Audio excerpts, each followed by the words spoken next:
When I first started researching and reading about neurodiversity, all I could find was long lists written by academics, psychologists and journalists about what we couldn't do. Here's all the things someone who's ADHD or autistic is bad at. They hate this, they hate that, they can't stand lights or sound, they don't like socialising, can't work for long periods and so on and so forth. They may say, well, they could be great at being a developer or a tester or an amazing mathematician. I think both of those things. But I didn't associate with that, and neither does my child. I didn't want to see myself in that light. I didn't want to see myself as this negative person who couldn't do anything. But then I came across the concept of spiky profiles, that I may have areas that I struggle with, but I also have high cognitive spikes.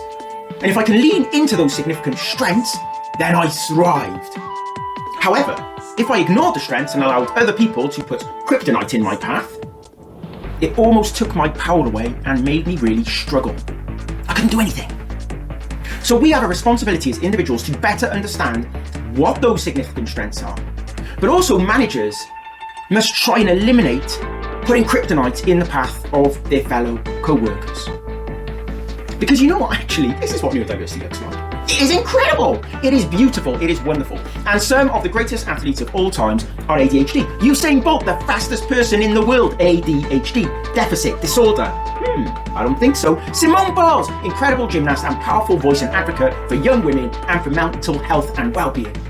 But you know what? Some of the most incredible neurodiverse scientists include people like Dr. Mae Jemison, first black woman in space and founder of the 100-Year Starship Project. Wow! And of course, Rosalind Franklin, credited with discovering the structure of DNA. Whew.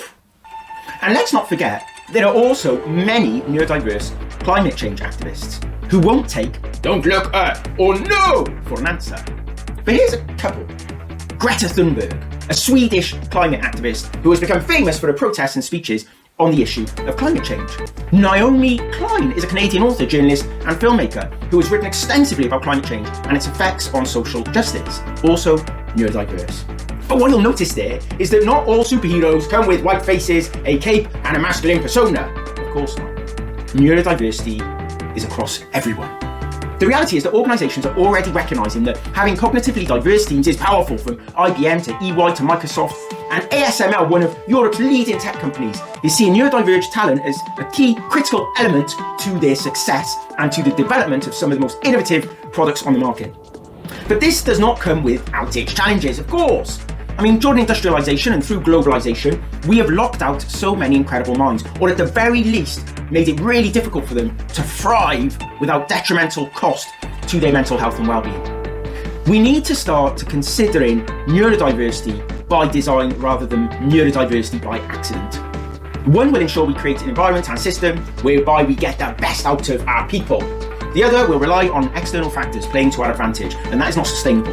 Do you know your significant strengths versus your significant challenges? Or indeed that of your team members? Because it's the balance between understanding these two strengths and challenges that will make the difference to allow you to bridge one and lean into the other. So go away and find out.